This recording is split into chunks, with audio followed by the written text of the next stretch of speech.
we'll really get our formal presentation started, but thank you all for being here. Thank you for your support and coming to listen to this. And we're live on the scene with Bevin. All right, go ahead, Zach. Live in the ZMF YouTube channel. Bevin, anything to tell YouTube before we No, so if there's anyone in the room who doesn't know, my name is Bevin Mehrbach. This is my husband, Zach Mehrbach. ZMF started as a hobby for him. I guess raise your hand if you are a hobbyist modder or thinking of starting a headphone company. Couple? Okay, well there will be some tidbits for you, and it can happen, and there's lots of like incremental steps and growth and trials and tribulation along the way. Exactly. This is not a company. Yeah. You go. No, you go. No. So, yeah, I mean, a lot of this feels anecdotal to me because I've lived it, but honestly, just stop me or Bevin or either of us through the way because there's just, I don't know, stuff I'm sure you guys are interested in that I may not cover or I may go over really quickly or something. I used a lot of AI images in here too. That's an AI image. I thought about putting the screen prompts in there, but I didn't. I figured that probably wouldn't be what this whole presentation was about or whatever. But I mean, I think, just to introduce myself, because I know Ryan said we should introduce ourselves to.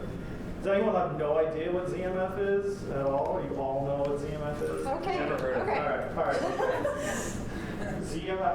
I'm Zach. I went to film school, and I was having a bunch of like panic attacks and issues with like anxiety in my mid-20s, and through that I kind of like discovered headphones, and it kind of I don't know, and I realized as a kid the way to kind of get away from my parents in a very like a Jewish mother who's always on top of me, like wear your jacket, stuff like that.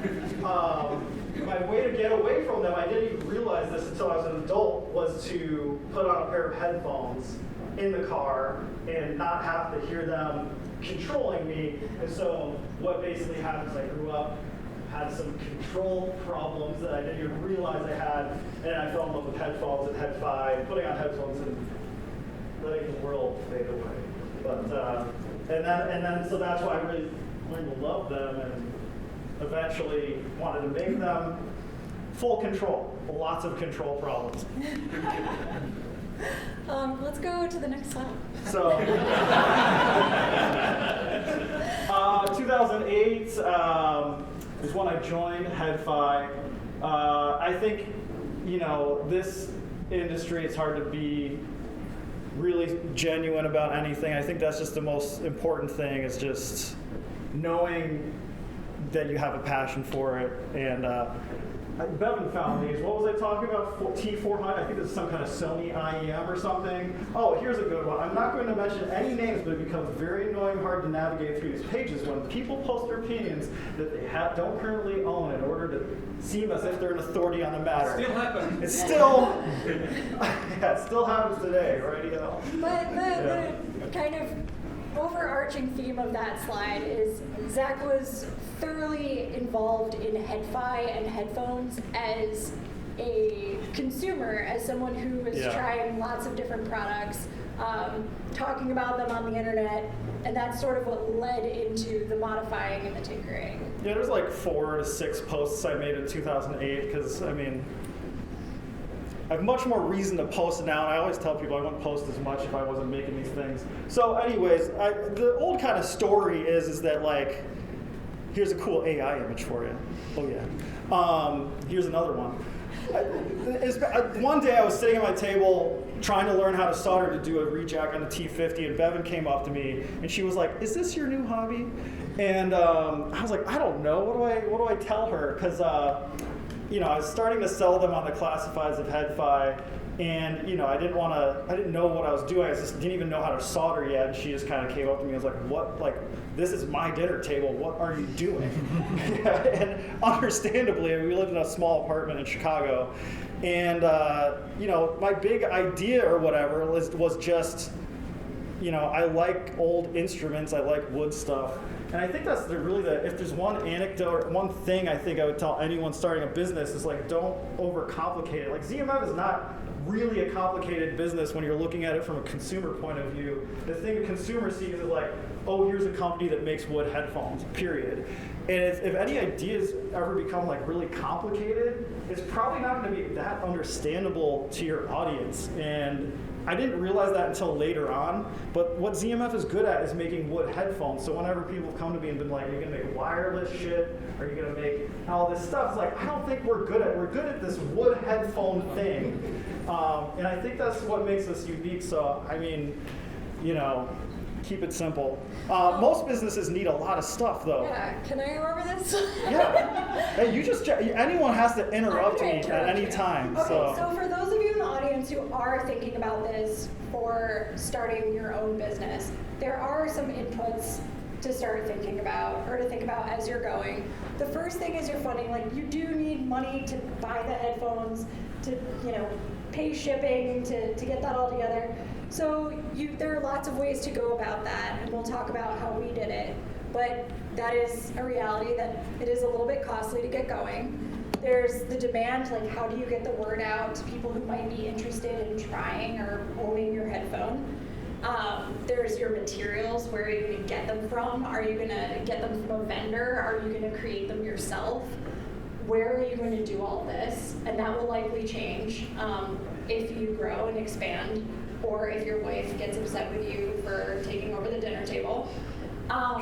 At some point you might need people, and that's a whole, for those of you sitting out in the audience who do HR or bring on people to companies, like hiring and employing and working with people is complex. So that's another giant part of your growth and things to think about.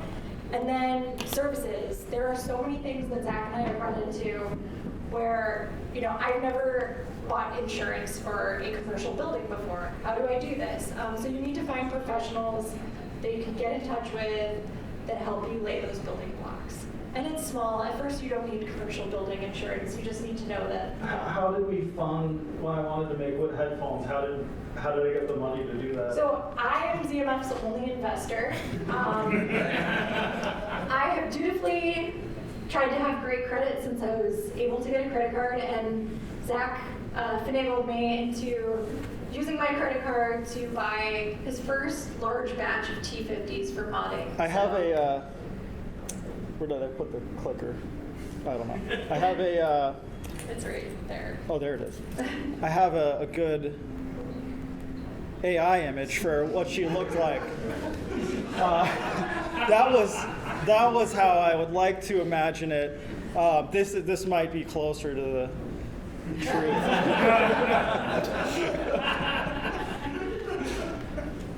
I don't really remember, to be honest. But You're paid off.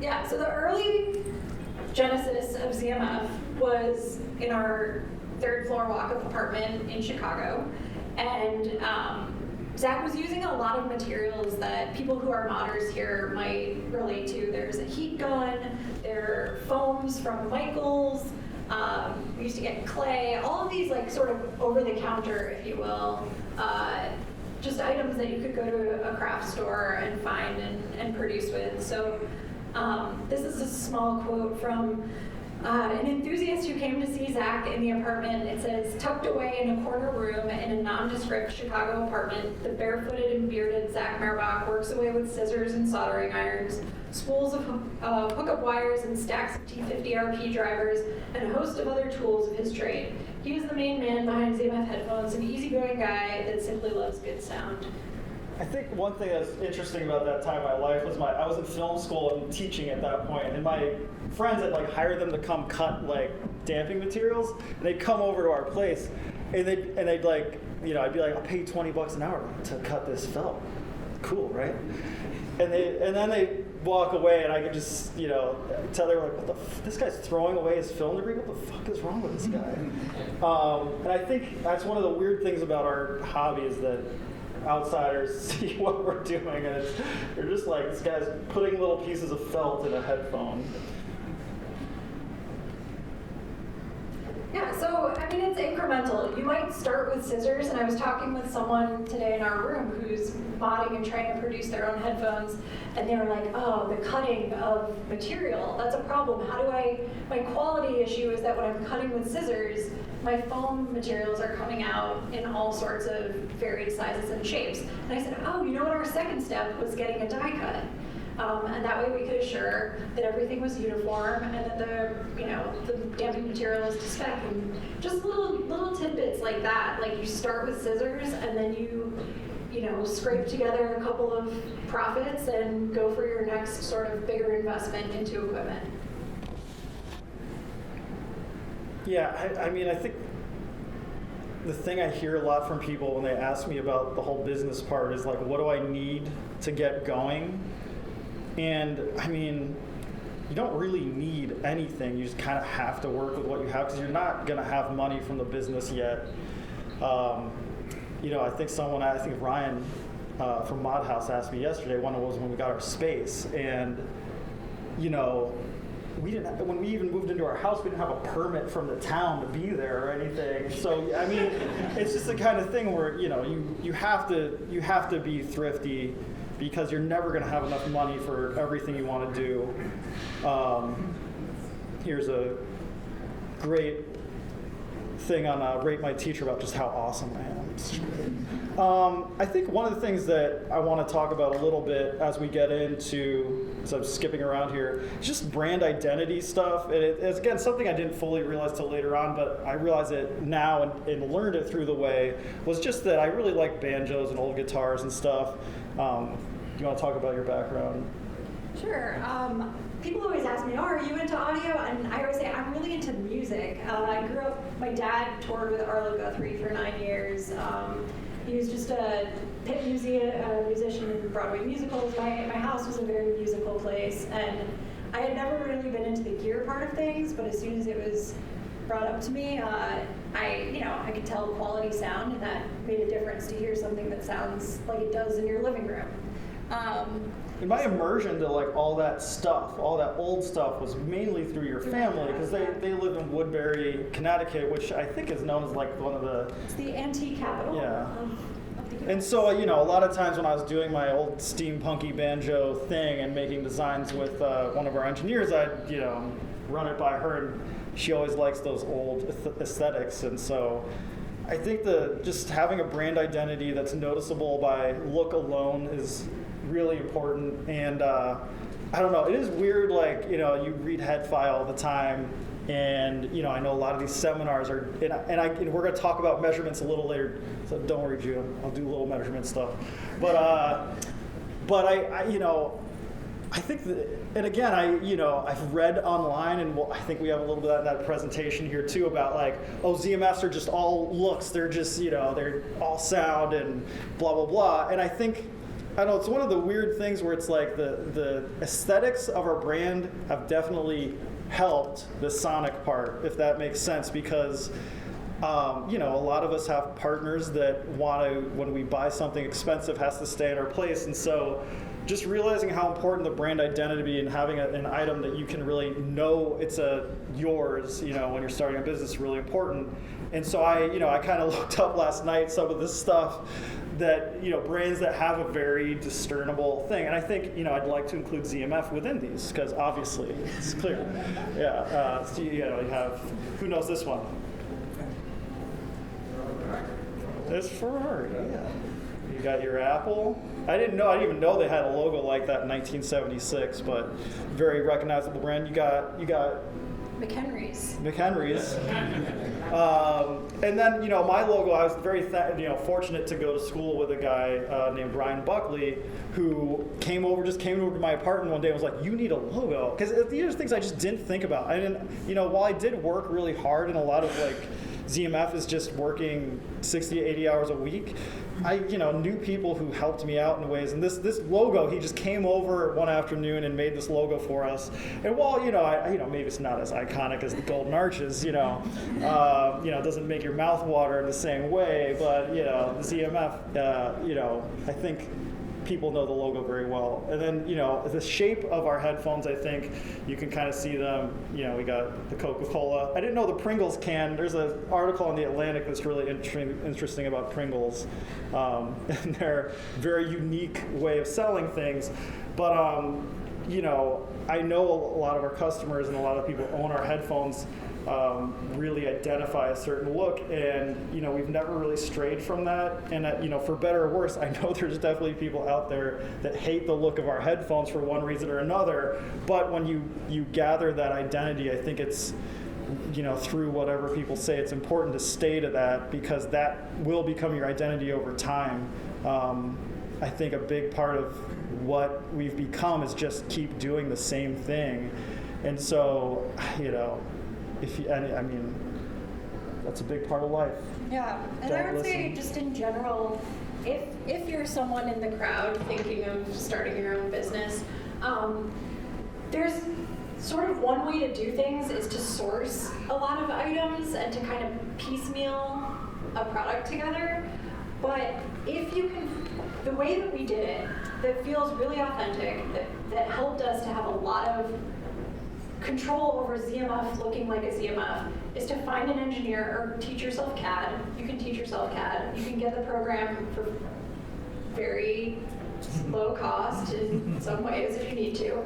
And coming up with your own design files, like figuring out what you want your grill to look like. Because we all know, like, you can go on Alibaba and AliExpress and buy lots of pieces to start coming up with a headphone. But if you have a sound, if you're doing it and you're modding and you're really excited about your sound, I would also encourage you to really dig in and find out what, we were into banjos and antiques and things like that, but figure out what your design aesthetic is too. What is your brand trying to say, and how can you translate that into the final product? I want to make sure, does anyone have any questions yet? I just want to make sure we don't skip over stuff. Just, feel free to speak up and interrupt. Did you give your wife interest on the loan she gave you? It's a great question. Interest was emotional, Tom.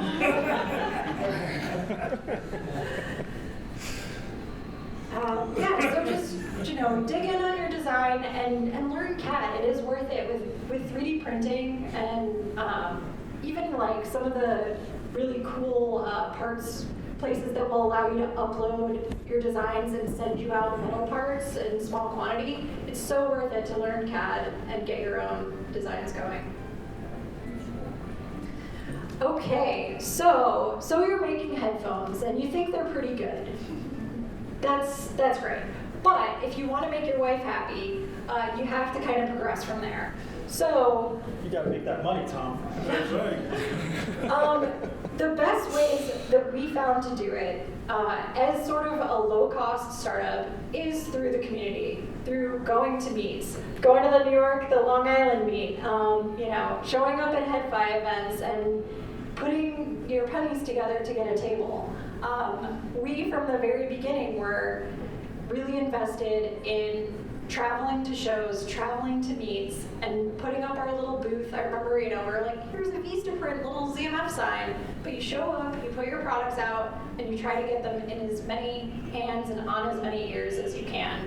A lot of people have probably been beta testers or early reviewers for us, and if you find people who are active on Headphone, the water cooler crowd, for example, excellent people to get their ears on your headphones and get some impressions going. So really dig into the community. That's the best, way of advertising what you do. And it's really an important way because becoming part of the community, that's where you get your best feedback.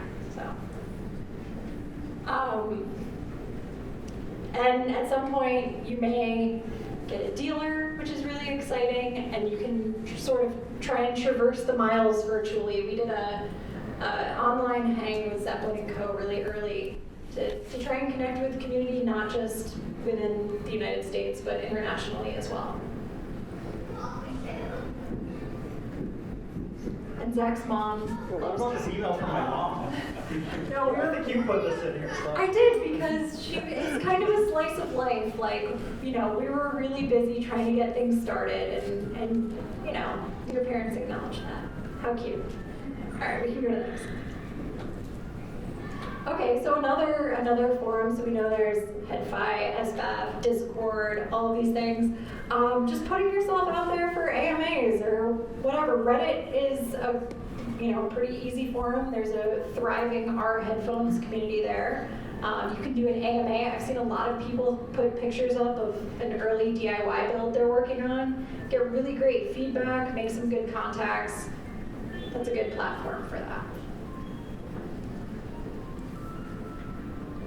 I don't think you know about this slide, though. I don't know about this slide, so I did some late night.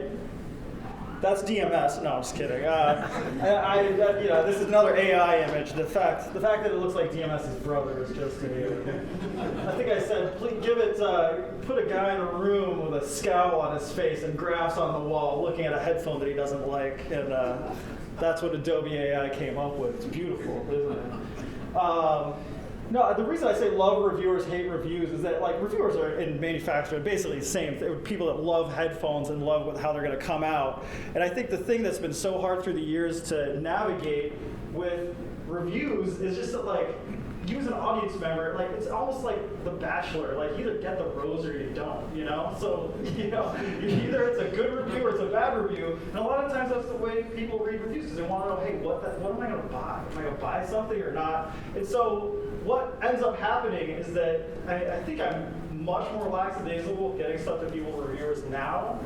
But you have to navigate it, especially really early in your business. And I can't tell you how many times I have 2 headphones ready. You have to get it to somebody. I remember back in the day when Tile was around, getting in the headphone, and then he opened it up, and it was one of my prototypes with crappy damping material all over the inside. And for months people were like, man, your headphones look like shit inside, dude. And so it's just something you perseverate around.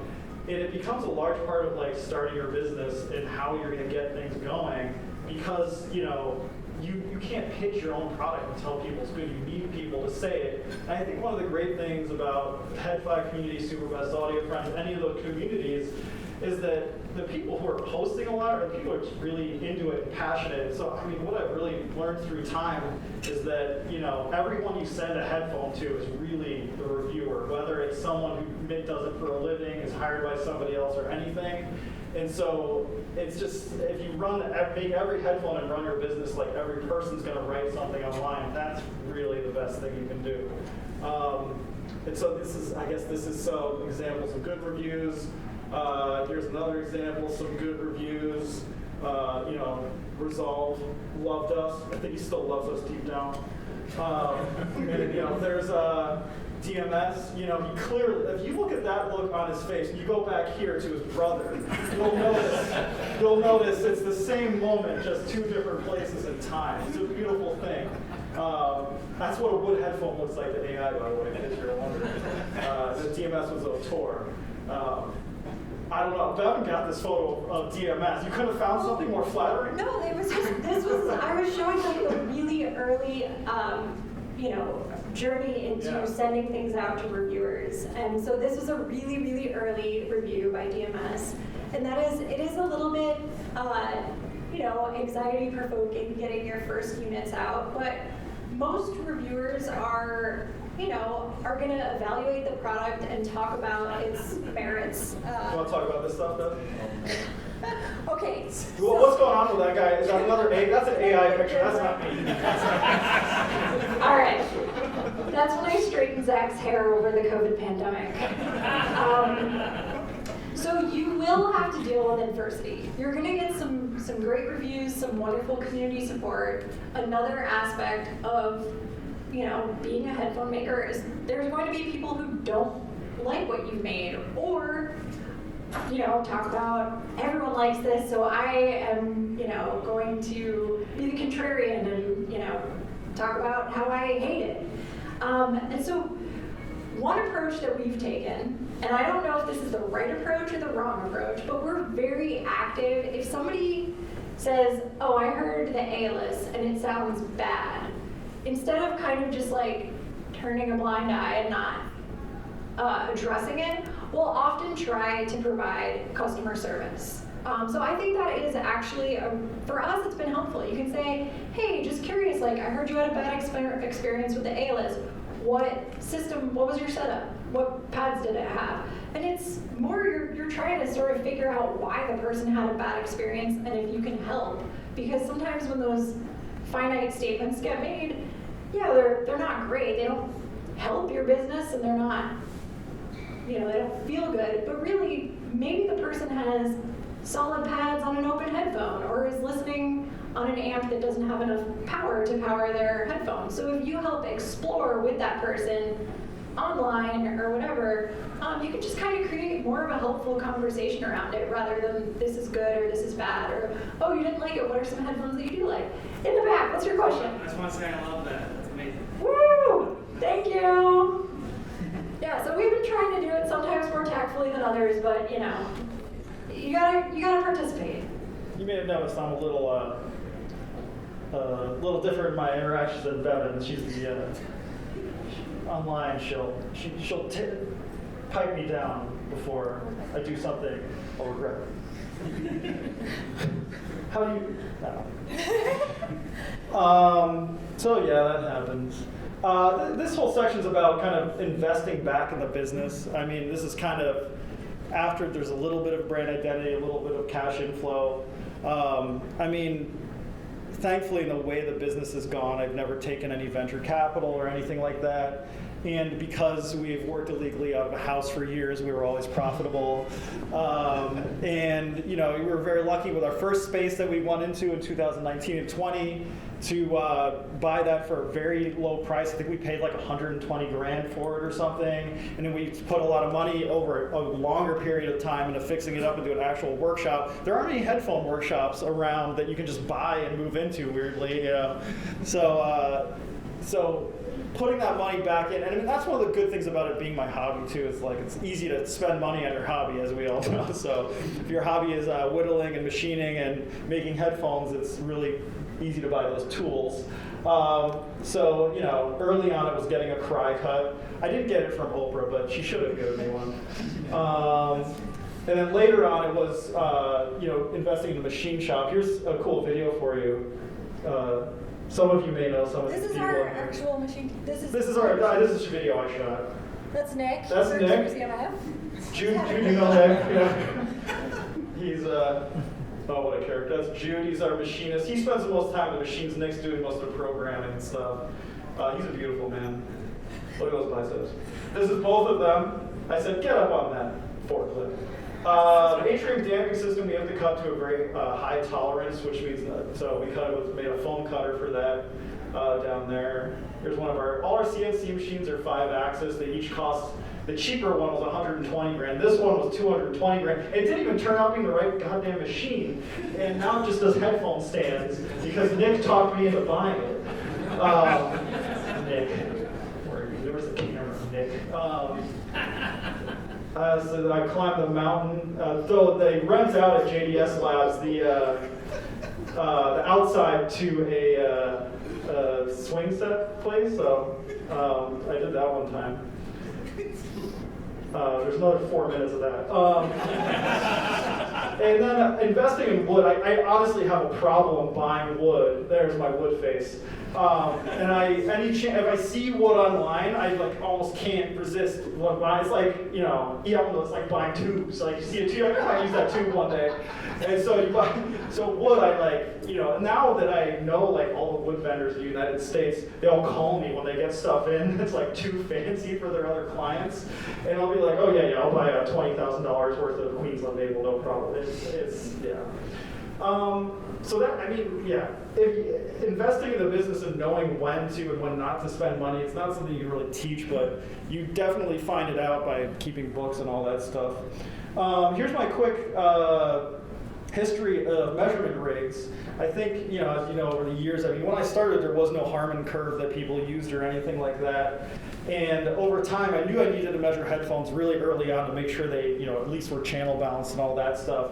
Very early on, in 2014 or so, I was using like a handheld coupler from 12 to 14, which was really bad.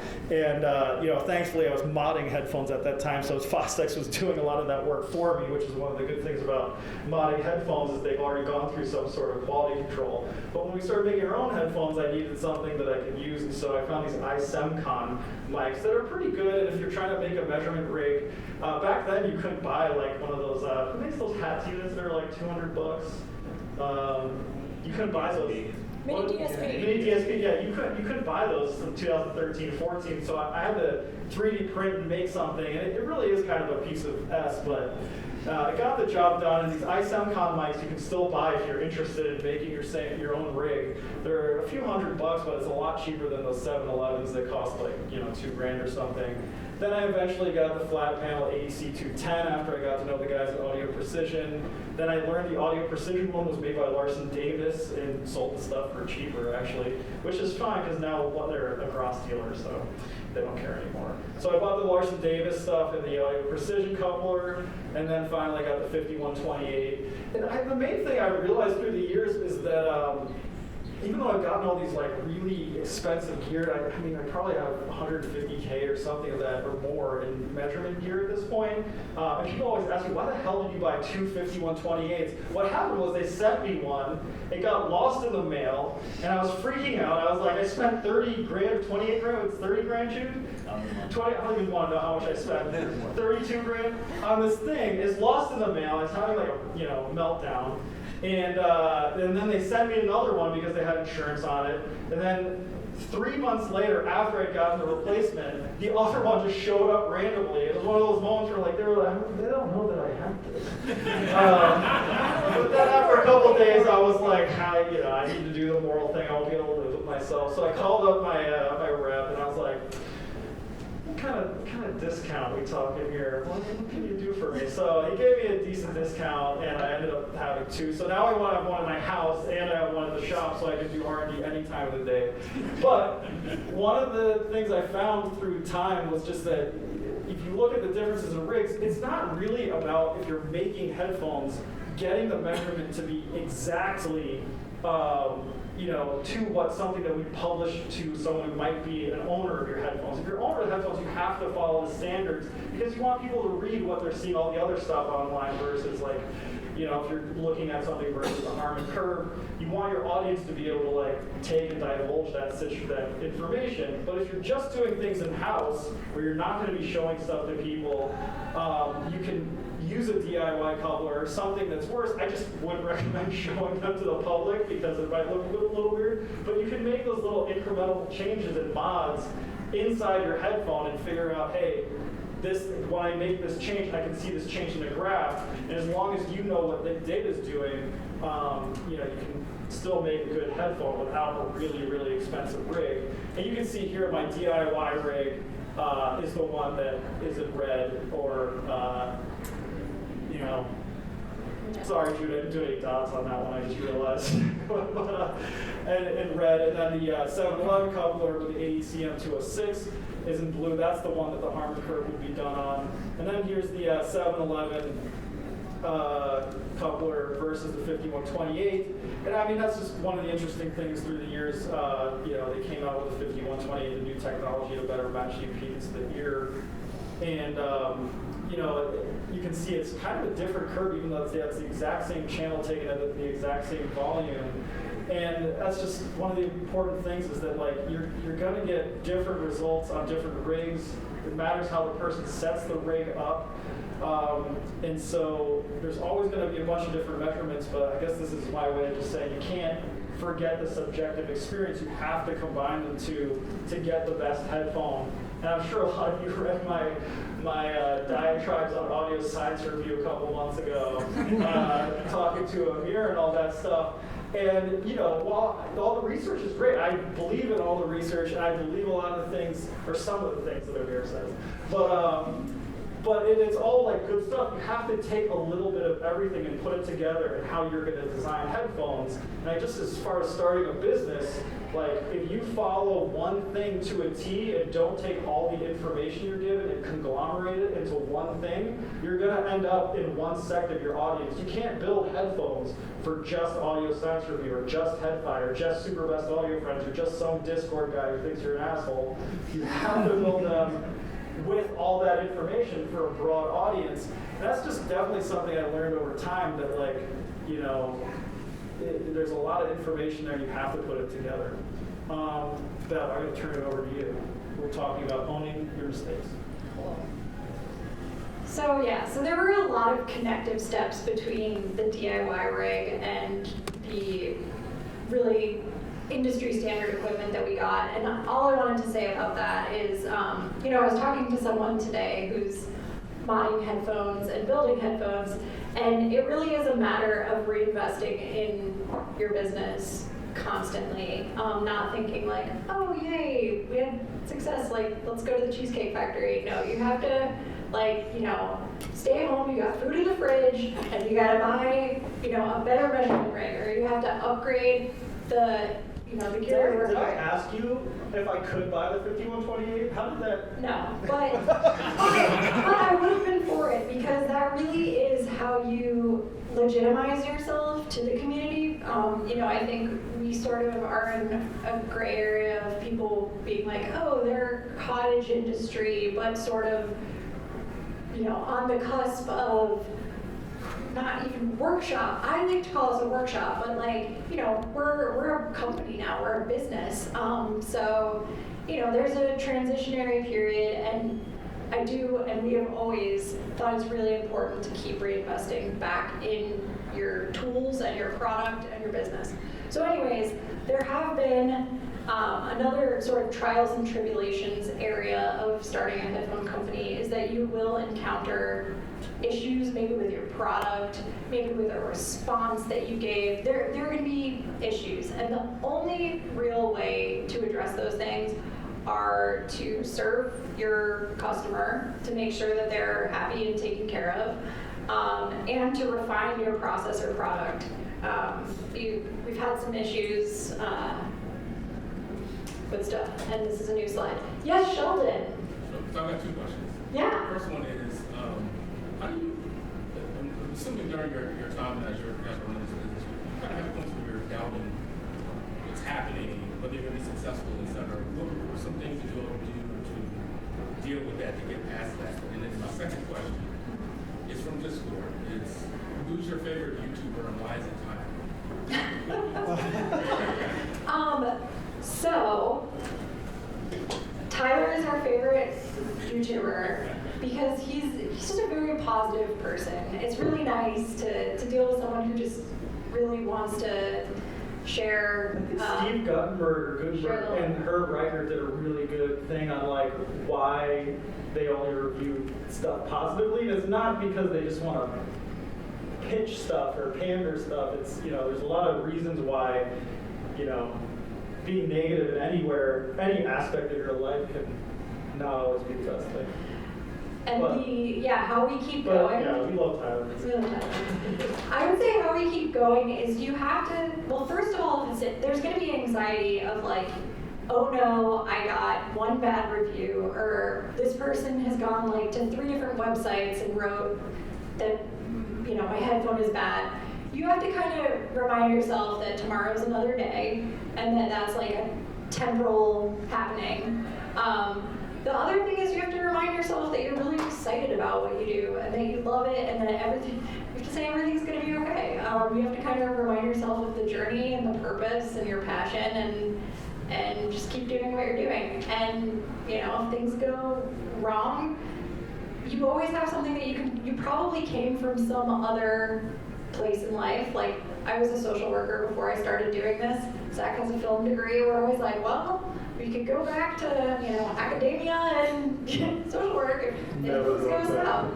Never. But really, you have to, things will be okay. This is a really awesome community, and as long as you're, you know, working. Any big obstacle moments to address Sheldon? What's the biggest, the worst, where you're like, oh crap? whenever any drama comes up, it's where No, I'm like, I I mean, love this shit. I I love this think drama. just- Bevin's like, no. Early on, like, you are, so, okay, let me first say this.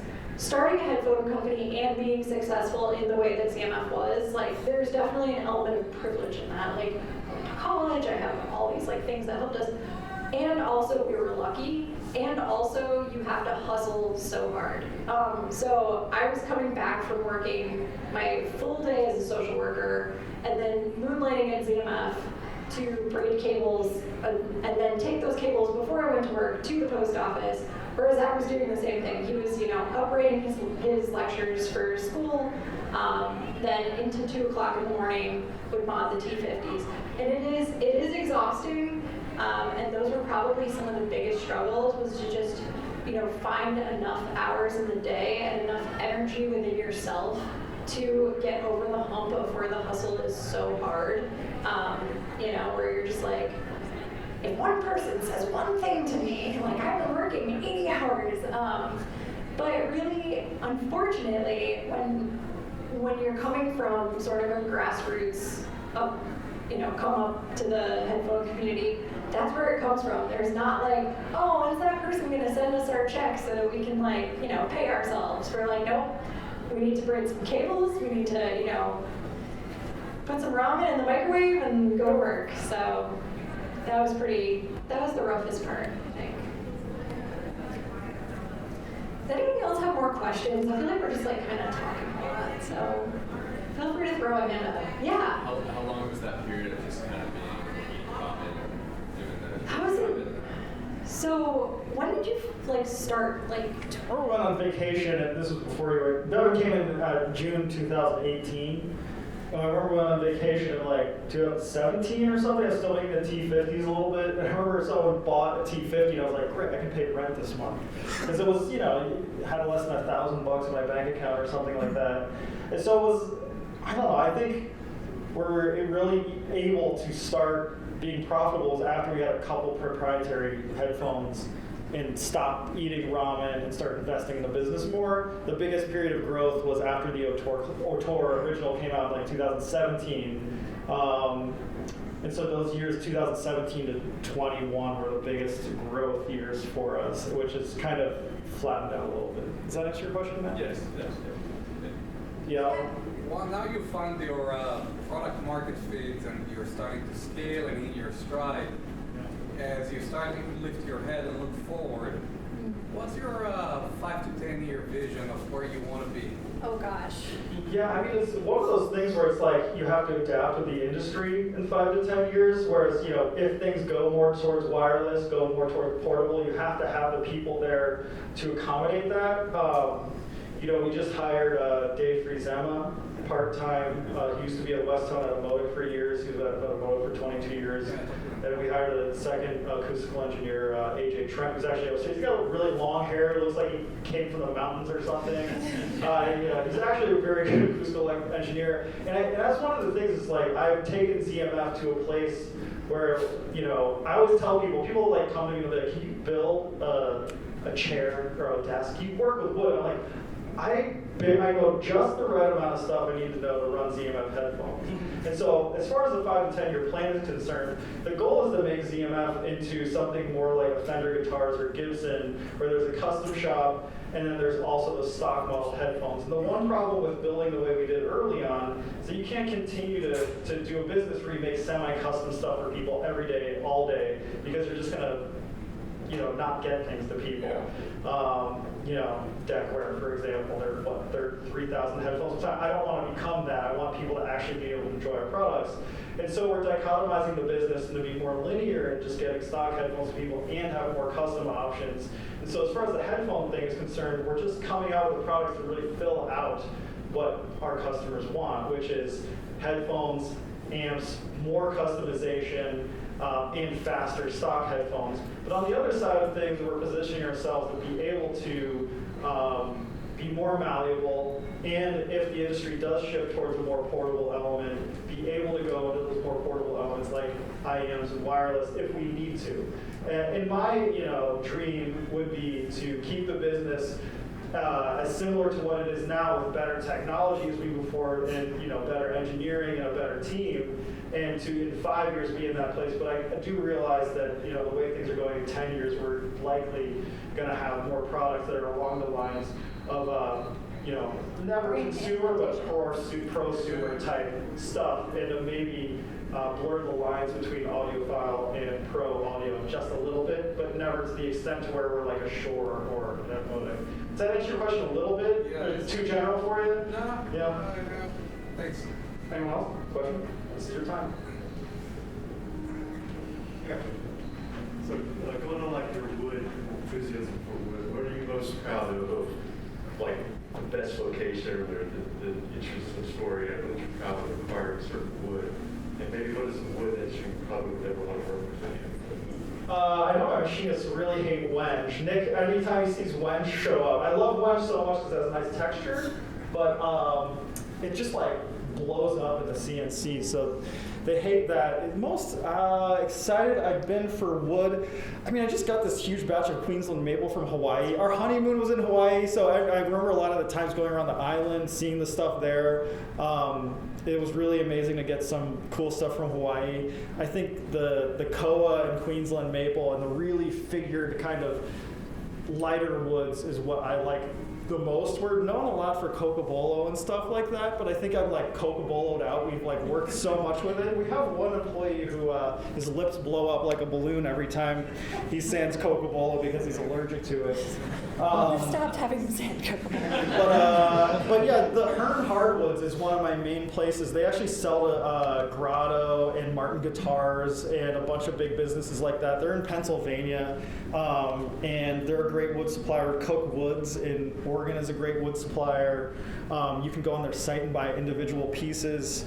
There's a place I get my burl from that the redwood burl batch we got I was really excited about, because redwood's usually too soft to run, but the burl stuff you can run it, but it was kind of a big flip of the coin. So that stuff came out really well. That was Hunsky Hardwoods, I believe, in California. And so yeah, it's there's some of this really nice figured stuff because headphones are really small, so it's hard to find wood small enough for headphones. It's really exciting to get wood that has tight enough figure to show in headphones. So I don't know, it's always really fun to me to find that stuff, but yeah.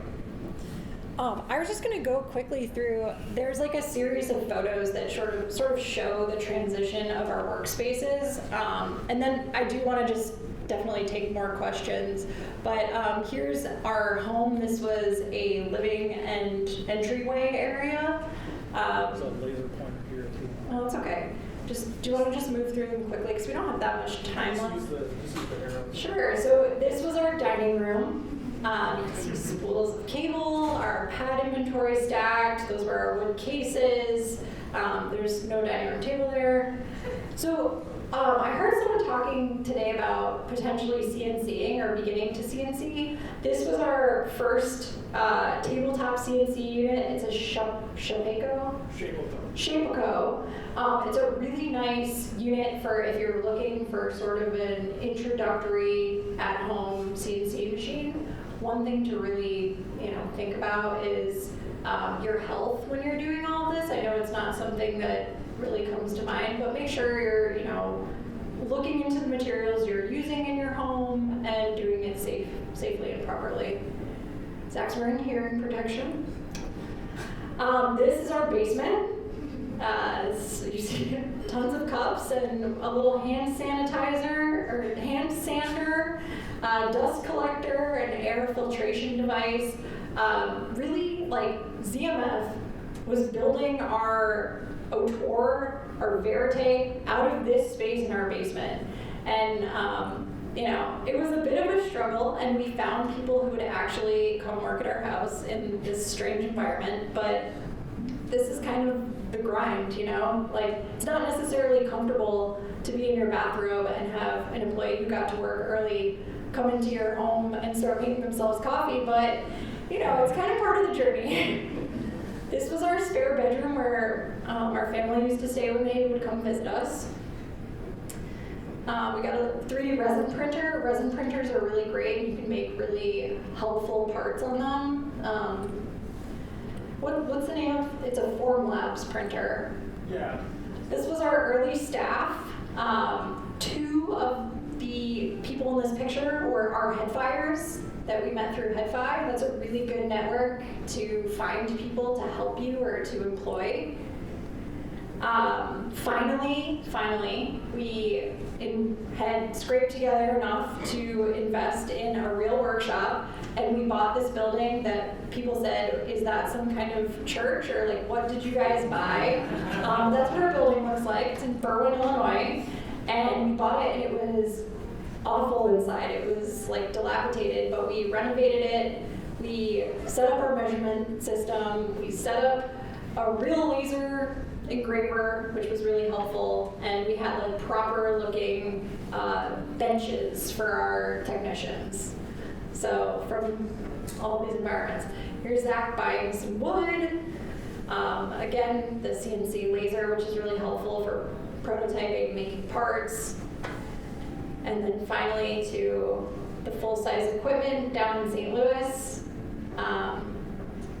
And with a really good, we've got a larger staff now. We've sort of continued to acquire people as we get to the point each time where, you know, we're driving ourselves crazy because we're doing too much. It's like, oh, time to hire someone. And we found an awesome staff. You have to hire people that are smarter than you. They say that, and it's absolutely true. You have to find people who, when you're interviewing them, you're like, you're brilliant. I want you on my team. I want to listen to you. I want you to help me. And then try to have fun too. I think that's part of keeping a staff. We've had a lot of our people on our team for, I don't know, a long time now, and it really matters to have that for consistency of your product and your mission and all that. That's a cool AI image I found of a guy he's trying to keep his books.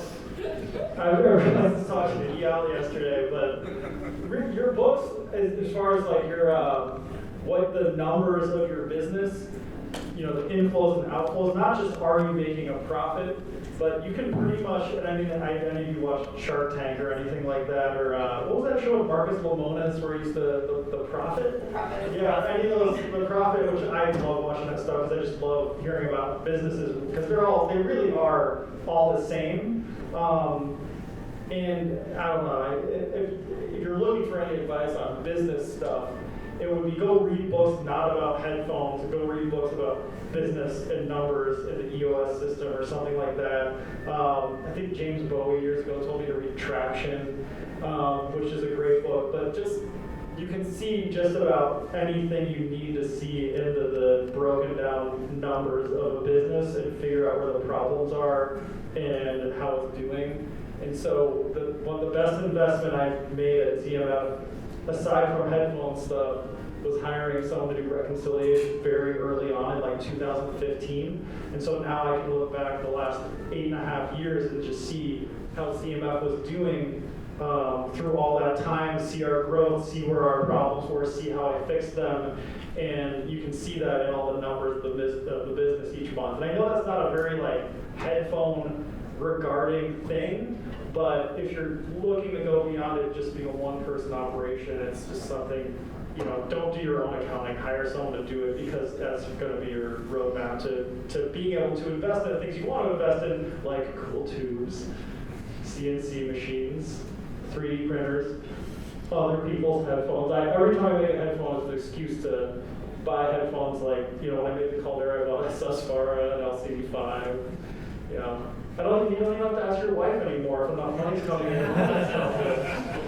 What I would say is, you know, it does become, so you have to keep your passion for it, you have to keep the purpose for why you're doing it, but you are at some point trying to sustain a business, which is hard. You've hired people that you care about, you want them to have income, you want them to have health insurance, you want them to be able to live comfortably in the United States of America. So making sure that you're running the business responsibly and appropriately, it is important to pay attention to all of that because you're building awesome headphones, and the only way you can really support your customers too, if you know, we have a lifetime driver warranty on our headphones, and I want ZMF to be around in 50, 100 years, so that, you know, if an atrium needs servicing, ZMF has invested and built properly to be able to take care of all of that. All right, I have like 5 minutes left, it looks like, so I'm gonna walk around and put the mic in people's faces. So actually, I'm glad I have the mic for this because I just wanted to share a story with you guys that if you don't know about I got a Caldera and it was being sold by Beyond Music in Indonesia. And there's a really cool photographer that works with them. And I saw a photo of it, multiple photos of it. And I'm like, I really want to get this specific headphone. So I reached out to them.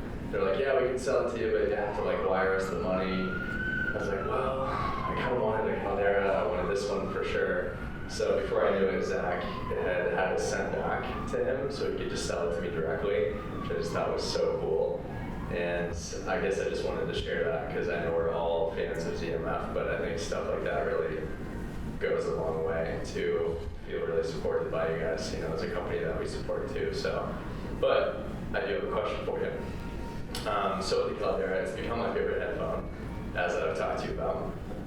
And there's multiple things about it that I keep listening to that I'm like, there's so many things in this that sound so lifelike to me.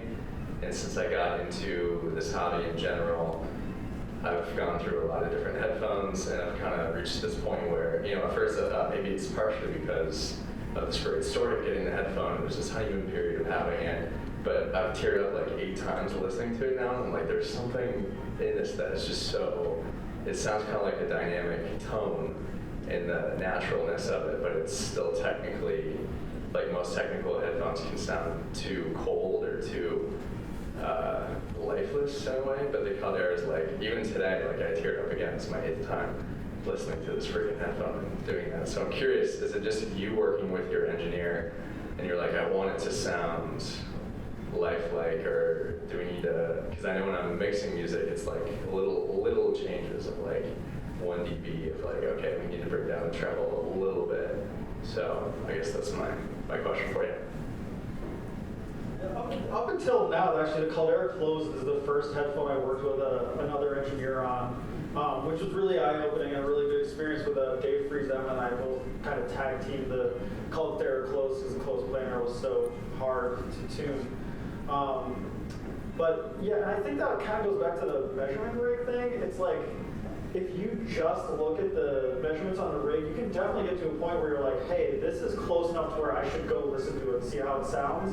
But if you don't know your subjective taste as someone building a headphone and what you're going for, you're not going to be able to dichotomize or look at that part of the measurements and figure out how what you like correlates with the graphs. Because if you only look at stuff in the Harman curve or the other norms of how things are supposed to be, because there were years where like HD800 was the neutral headphone from like 2009 to 13 or something, and so people were kind of copying that sound for a while. But if you find out, hey, how can I correlate between these two things, you learn more about your own subjective taste. And you know, that's kind of how the atrium damping system and all that stuff came about, was just trying to figure out a way so that I didn't have to redo all that work with every single headphone, so that a tuning system that I could malleably change a little bit to get to that point where I felt those emotions about it. Because like that's the whole, like I know you play music. Yeah. I don't know if I call it play music, but I play a little bit of guitar or and you want to feel like you're in those moments where you're with the instruments, and that's what makes me feel that same thing. So there's no and that's the thing, I've never fully figured out what the exact correlation to what makes you feel emotional about sound and how exactly it measures. And so getting to that point has to be subjective, because for all of this it's different because we've all had different life experiences. And so that's why I'm always like so surprised when, you know, that whole good bad conversation just involves the measurements, because the data is in the measurements somewhere, but it really has to be correlated out. And there's so much more to how things sound than just the frequency response with CSTs, impulse response, square waves, all that stuff, that you can look at it, you're going to see it in different areas. And the thing is, it's going to take you a lot longer to write 25 research papers that haven't been written yet than it is to do the work to find where that is in the headphone and have that subjective experience. Hopefully that answered. Next question. Anyone? I can keep talking.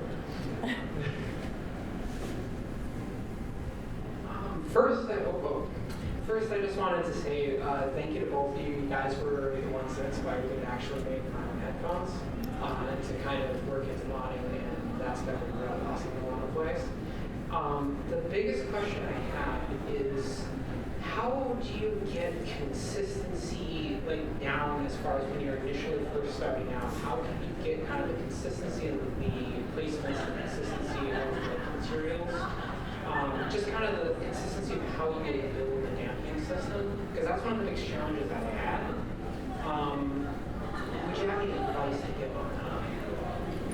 I have one thing before Zach gets the mic that we didn't talk about at all, is having something called an SOP, which is a standard operating procedure, where you document exactly what you're doing through photography, through video, through writing it, and make sure, because even yourself, you might do something one time, you're making something, and then leave it out the next. So go through and be really thorough about your process and make an SOP. In terms of the materials themselves, I'll let Zach talk about that, but just in terms of consistency of build, and if you're ever to hire anyone, it's in the documentation.